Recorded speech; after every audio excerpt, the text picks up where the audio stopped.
트럼프 대통령이 베네수엘라에 대한 지상작전이 임박했다고 경고하면서 카리브해에는 전운이 감돌고 있습니다.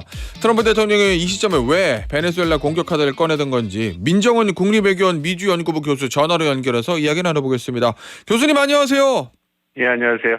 교수님, 일단 트럼프 대통령이 이제 베네수엘라 공격 명분은요, 마약 카르텔과의 전쟁 이건데 영공 폐쇄하고 지금 카리브해로 병력을 직결시켰다는 거거든요. 진짜 합니까? 가능성이 꽤 있죠.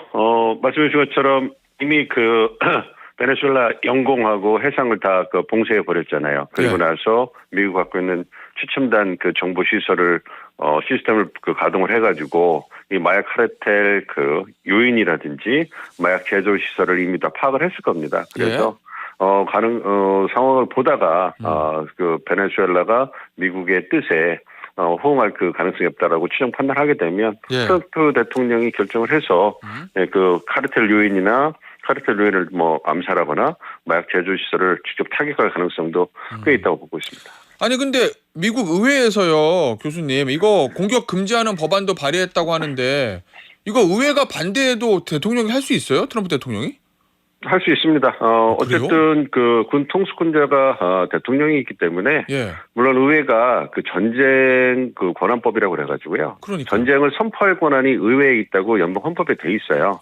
그럼에도 불구하고 이 전쟁이라는 그걸 규정하는 게 애매한 거예요. 그러니까 전쟁이라고 규정한다면 1, 2차 세계대전처럼 미국이 전면적으로 이제 다른 국가들과 전쟁을 나설 때 의회에게 이제 전쟁을 선언하다고 선언해달라고 이제 요청을 하고 그에 수반되는 전시 경제나 예산을 요청하는 그런 시스템이거든요. 그런데 이거는 작은 군사 어떤 작전이잖아요. 그러니까 그거를 전쟁으로 볼 수 있느냐. 그래서 역사적으로 보면 제2차 세계대전 이후에 이 전쟁 권한법이 지켜진 경우가 하나도 없습니다. 그렇기 때문에 베트남 전쟁도요? 그때도 전쟁 권한법이 지켜진 적이 그게 1973년도에 통과된 법인데요. 어쨌든 2차 세계대전 이후에 의회가 전쟁을 선포한 그런 게 없어요. 그리고 이런 부분들 전쟁 이번에 결의안을 발의한다고 하는데 이게 예전에도 얼마 전에도 이것이 마련이 됐는데 통과를 못했거든요. 그렇기 때문에 의회의 이런 움직임은 어떤 대통령을 견제하기 위한 상징적인 그러한 조치에 머물지 않을까 이렇게 예상합니다. 아니 근데 궁금한 게요, 교수님, 원래 마약하면은 콜롬비아, 멕시코 이런 데인데 이 베네수엘라 마약 위협이 이 정도로 심각한 거예요? 그러니까 베네수엘라 영공과 영토를 군사 작전을 해서 마약 카르텔의 본거지를 없앨 정도로?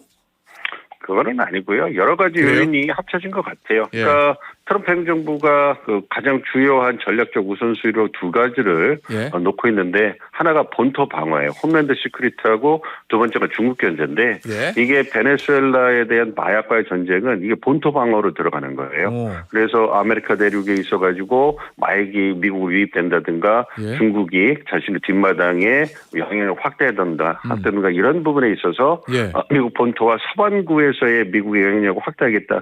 이거에 방점을 찍고 있기 때문에 이제 이민 정책과 더불어서 이런 마약과의 전쟁은 본토 방어를 위해서 군을 더 적극적으로 활용하고 행정부가 권한을 집중하겠다. 이런 부분도 있고요.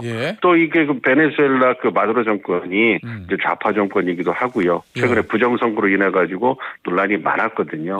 그래서 미국이 인정해주지 않는 정권이기도 하고 또 석유도 많잖아요. 그러니까 미국이 2019년 이후에 제일 산유국이 됐기 때문에 어떤 에너지 지배력을 발휘하고 싶어해요. 그러니까 베네수엘라를 마약과의 전쟁, 이게 국내 정치적 명분도 좋고 여타 좌파 정권이고 거기다가 석유 산유국이니까 이 베네수엘라를 마약 퇴치를 명분으로 해서 공격하는 거는 상당히 대내적으로 트럼프 대통령에게 매력적인 카드라고 할 수 있죠. 그러면은 교수님, 본토 방어라는 측면에서 보면 불법 이민자하고 마약이잖아요. 그럼 앞서 제가 말씀드렸던 콜롬비아, 멕시코, 베네수엘라 이 세 나라 다 미국으로 불법 이민자하고 마약이 많이 들어올 건데 특별히 거기서 셋 중에서 베네수엘라 마두로 정권을 찍은 이유는 석유하고 마두로 이 좌파 정권 이 두 개 때문인 거예요? 그게 크죠. 그러니까 이민 규정책 트럼프 이행정부 출범한 다음에 군용기를 띄워가지고 불법 이민자를 베네수엘라로 추방하는 이런 모습까지 보여줬거든요. 그러니까 여타 뭐 콜롬비아라든지 다른 국가들에게 본보기를 보여주는 거예요. 그러니까 베네수엘라를 하나를 콕 집어가지고 어떤 이민 문제, 석유 문제, 그리고 이제 말씀드렸던 마약 문제를 통틀어가지고 미국이 견제하고 이제 공격하는 걸 보여주면 다른 국가들이 움찔할 수밖에 없을 거고 중국하고 이제 중국도 영향력을 미국의 뒷배인 중미나 남미로 확대하는 거에 대해서 이제 신중할 수밖에 없거든요. 그런 부분에서 베네수엘라가 이제 본보기가 된 거 아닌가 생각합니다. 교수님, 이 베네수엘라에도 중국이 많이 들어와 있나요? 그렇습니다. 베네수엘라에 대해서 많은 투자를 했어요. 미국이 막대 투자금을 지난 10년 동안에 2010년부터 20년까지 많은 투자를 했기 때문에 그러한 부분에서 이제 베네수엘라 석유를 또 중국이 많이 사가기도 했고요. 그런 부분을 통해 가지고 미국이 베네수엘라에 경제적으로 많이 침투를 했거든요.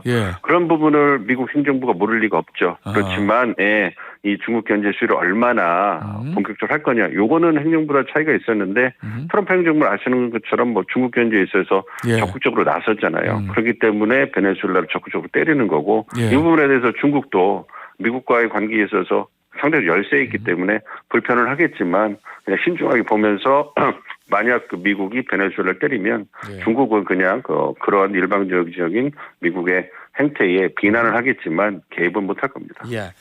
이 전쟁 전에 트럼프 대통령이 최후 통첩을 했어요. 마두로 대통령한테. 너 그만두고 떠나면 내가 살려는 줄게. 이거 영화 대사 같기도 하고. 근데 싫다고 거부했잖아요. 이거 내정 간섭 아니에요? 살려는 드릴게. 그렇죠. 뭐 그거는 그렇게 볼 수 있는데 이제 명분을 내세우잖아요. 그러니까 마두로 대통령을 이제 망명하라고 하는 이유가 보면 이 마약 카르텔의 베네수엘라 마약 카르텔의 수장 배후가 마두로 대통령이라는 거예요. 그러니까 미국 정부 트럼프 행정부 입장에서는 베네수엘라를 공습할 수밖에 없는 이유가 자국민의 안전이거든요. 마약 때문에 자국민이 생명을 잃는다고 하고 베네수엘라에서 마약 공급되니까 그러한 마약 카르텔을 공격할 수밖에 없고 배후에 마두로 대통령이 있으니까 불가피하게 미국민의 안전을 위해서 마두로 정권을 이제 붕괴시켜야 된다. 이런 논리를 펴고 있는 거거든요. 그러니까 이게 내정 간섭도 될 수 있지만 이게 자국민의 안전을 보호한다 이런 명분으로 이제 희석시키는 그런 부분이기 때문에 굉장히 미묘한 그러한 모습이라고 할 수가 있겠습니다. 교수님, 근데 마두로가 마약 카르텔의 몸처 수괴다. 이거는 팩트예요? 아니면 그냥 트럼프 대통령이 좀 명분 만들려고 만들어내는 거예요? 그거는 알 수가 없죠. 그러니까 마두로 대통령은 자신이 배우가 아니다라고 얘기를 하고 있습니다만, 미국 행정부에서 주장을 하고 있고, 요즘 주장이 중요한 거지 팩트가 중요한 건 아니지 않습니까? 국제사회에서 그게 또 워낙 강하기 때문에 트럼프 행정부가 공세적으로 일방적으로 밀어붙이면 힘의 논리가 작동하는 국제사회니까요. 씁쓸한 부분이 있습니다. 그러면은 마두로 대통령하고 베네수엘라 정부는 어떤 입장이에요? 결사항전한다? 들어오면 전쟁도 불사한다 이런 건가요? 그렇습니다. 결사항전을 한다고 얘기를 하고 우리가 원하는 건 노예 상태가 아니고 진정한 평화다, 자유로운 평화다 이런 얘기를 하고 있습니다만 상당히 긴장을 하고 있을 거예요. 그래서 마두로 대통령이 자신을 둘러싸는 경호라든지 그러한 군 시스템을 다 정비하고 경호팀을 교체한다 이런 얘기를 하고 있는데요. 베네수엘라와 미국의 군사력 차이를 보면 그러한 조치가 큰 의미는 없어 보입니다. 아니 그러면은 만약에 시작이 되면 전쟁이 어느 정도까지 번질 것이냐는 건데 교수님 일단 미국의 그동안의 전쟁의 특성상 미사일 폭격하고 그다음에 토마호크 가고 그다음에 F 시리즈들이 가겠죠. 결국은 그렇게까지 가지 않을 거라고 보고요. 왜냐하면 말씀드린 것처럼 전쟁의 목표가 마약 카르텔을 갖다가 퇴치하는 거잖아요. 그래서 모두에 말씀드린 것처럼 아무래도 마약 카르텔의 수뇌부라든지 아니면은 마약 카르텔 시설을 갖다가 폭파하는 이런 정도에서 전쟁이 마무리되지 않을까 싶어요. 그러니까 트럼프 대통령이 전쟁 적극적으로 개입하는 것 자체, 지상군을 보내는 것, 그다음에 미사일을 발사해가지고 전쟁이 확대되는 것, 이런 거는 비용이 많이 드니까 꺼린단 말이에요. 그러니까 목표에 맞게 드론을 이용한다든가 어떤 그 규모에 맞는 미사일 공격을 통해 가지고 민간인 피해를 최소화할 겁니다. 그러니까 범죄자도 민간이긴 하지만 범죄자를 미국의 안전을 위해서 불가피하게 예. 한 군사적 선택이었다. 이런 식으로 해서 국제법적 위반이라든지 국제 논란을 예. 최소화시키려는 노력을 하지 않을까 예상을 합니다. 그러면 이제 드론하고 특수부대 보내가지고 전쟁보다는 어떤 작전 요 정도 선에서 마무리 질 거란 말씀이신 거죠? 예. 그러니까 특수부대도 예를 안 갈 들면? 가능성이 크죠. 예. 근데 이제 말씀드린 것처럼 드론이라든지 어떤 그 수위가 약한 미사일 정도 공격을 통해 가지고 예. 공습만 갖고도 충분히 할 수 있으니까요. 예. 그런 정도의 어떤 제한된 예. 어떤 군사작전을 하지 않을까 예상을 하고 있습니다. 그러면 교수님 이 마약 카르텔 소탕 여기서 그치고 소위 레짐 체인지라고 하는 마두로 정권을 끌어내리는 거 여기까지도 안 할 거라고 보세요? 그러니까 이게 시작이 되겠죠. 그러니까 이러한 이번에 마약 카르텔 퇴치하는 군사작전을 하고 예. 그 다음에는 이미 영공이나 해상을 다 봉쇄했잖아요. 그러면 베네수엘라가 미국의 경제 지원을 힘든데 더 힘들어질 거 아닙니까? 그러면 중국이나 러시아나 다른 국가들이 어떤 베네수엘라와 경제 관계, 특히 중국이 원유를 베네수엘라에서는 원유를 수입하는 이런 부분을 못 할 거 아니에요. 그러면 이제 서서히 이제 국내적 불만이 올라갈 거고 예. 이제 그런 정보 작전을 통해서 인지전을 통해 가지고 베네수엘라 불만 그리고 반마두로 세력을 키우지 않겠습니까? 그러한 은밀한 정치적 공작을 통해 가지고 베두로 정권, 그러니까 마두로 정권을 갖다가 이제 축출하는 정권 네. 교체를 하는 그런 작업에 들어가지 않을까 개인적으로 예상하고 있습니다. 알겠습니다. 아니 그런데 그런 얘기들 하잖아요. 이 전쟁의 목적이 따로 있는 거 아니야? 지금 트럼프가 지금 국내 정치적으로 좀 상황이 안 좋으니까 그거를 바깥으로 눈을 돌리기 위해서 베네수엘라를 잡는 거다라는 분석들이 좀 있던데 실제로 맞아요, 교수님? 그런 부수적인 효과가 있겠죠. 그렇지만 지난 9월부터 이제 홈랜드 시큐리티 아까 말씀드린 이유가 그거예요. 큰 틀에서는 명분이 홈랜드 시큐리티 미국 본토 방어를 위해서 어떤 마약 퇴치 어떤 마약과 전쟁을 선포한다. 그리고 이민 불법 이민 여기도 함께 해서 베네수엘라가 타겟이 된 거잖아요. 예. 그런데 그런 부분에 이제 집중을 받으니까 말씀해 주신 것처럼 당연히 앱스타인 파일 문제라든지 이런 부분은 아무래도 좀 정치적으로 희석되는 효과가 있겠죠. 그래서 복합적으로 그러한 부분에서 효과가 어떤 간접적으로 있는 게 아닌가 생각을 하고 있기 때문에 트럼프 대통령 입장에서는 참 유용한 정치적 카드가 아닌가 생각을 하고 있습니다. 상황이 많이 안 좋습니까? 국내적으로 트럼프가 지금?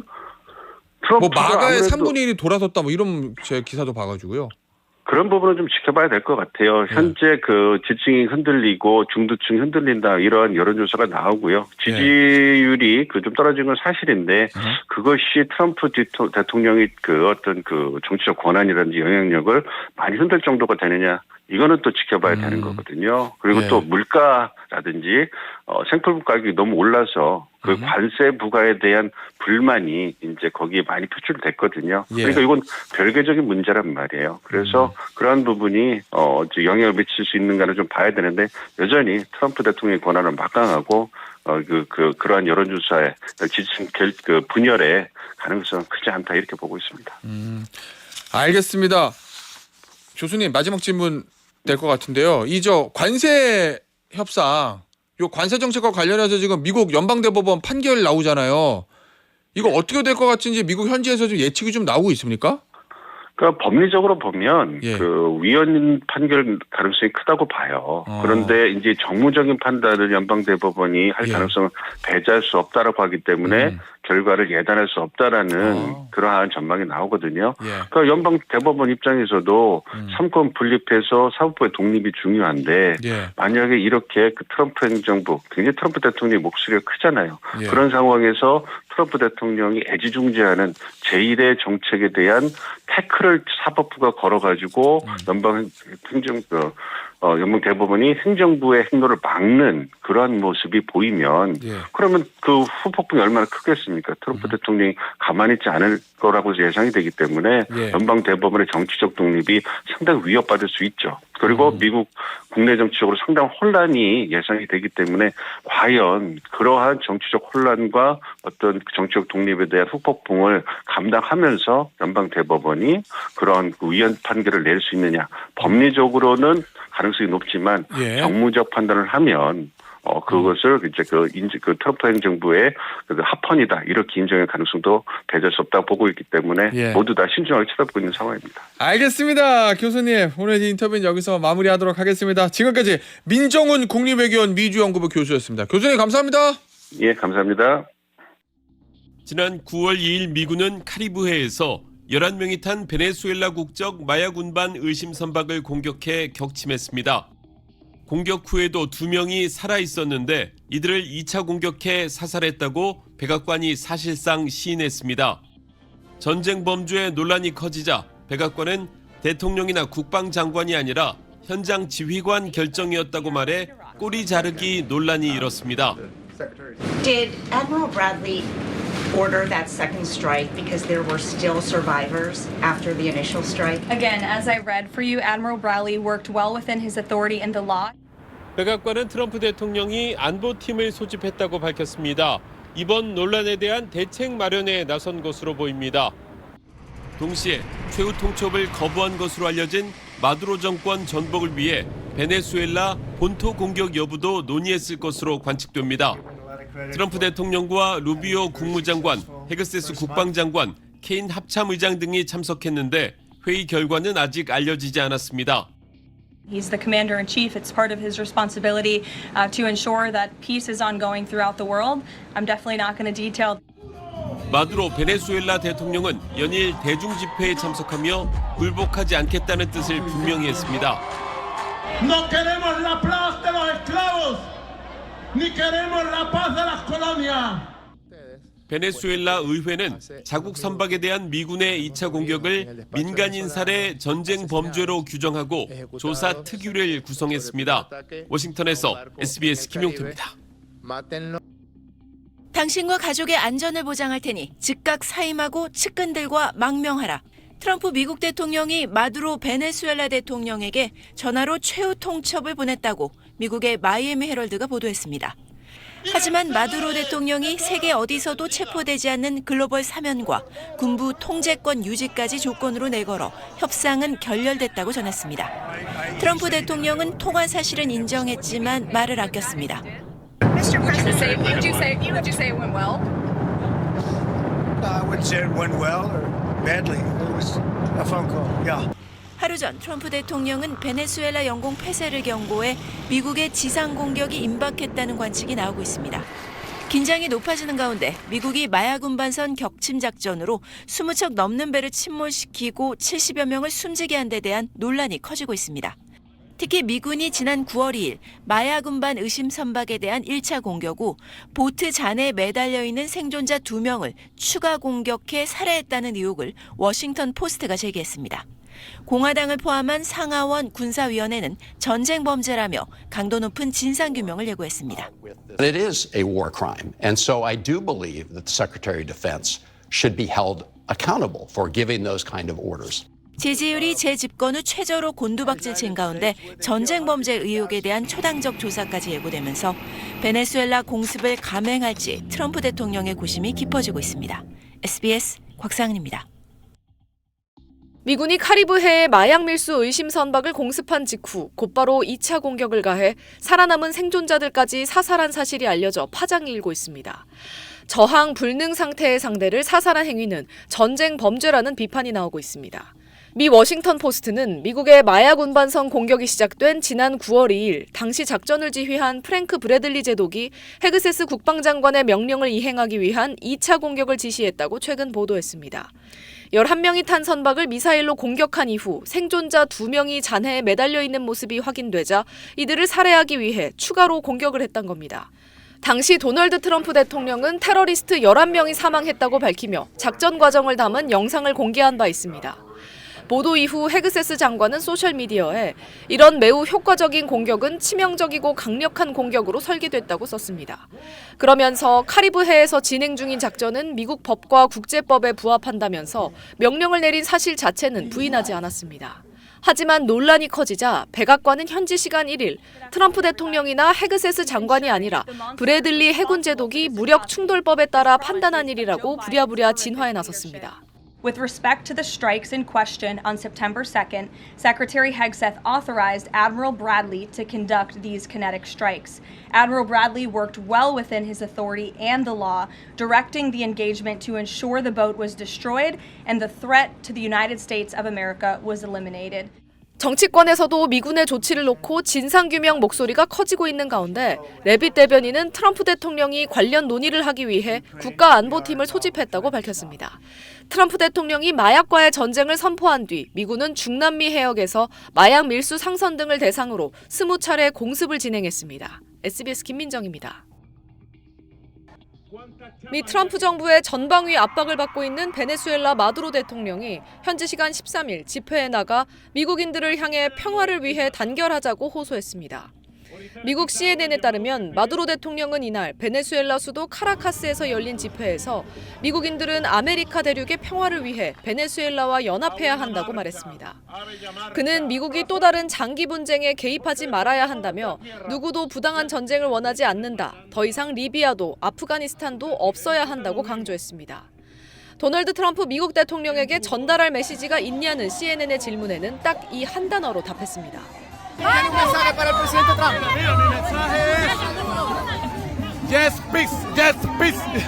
미국의 공격 가능성을 우려하느냐는 질문에는 답하지 않았습니다. 미국은 최근 마약 밀수를 차단하겠다며 카리브해 선박들을 공습하고 이 일대에 군함 12척과 병력 15,000명을 배치했습니다. 세계 최대 항공모함 제럴드 포드호와 소속 전단도 베네수엘라 인근에 속속 도착했습니다.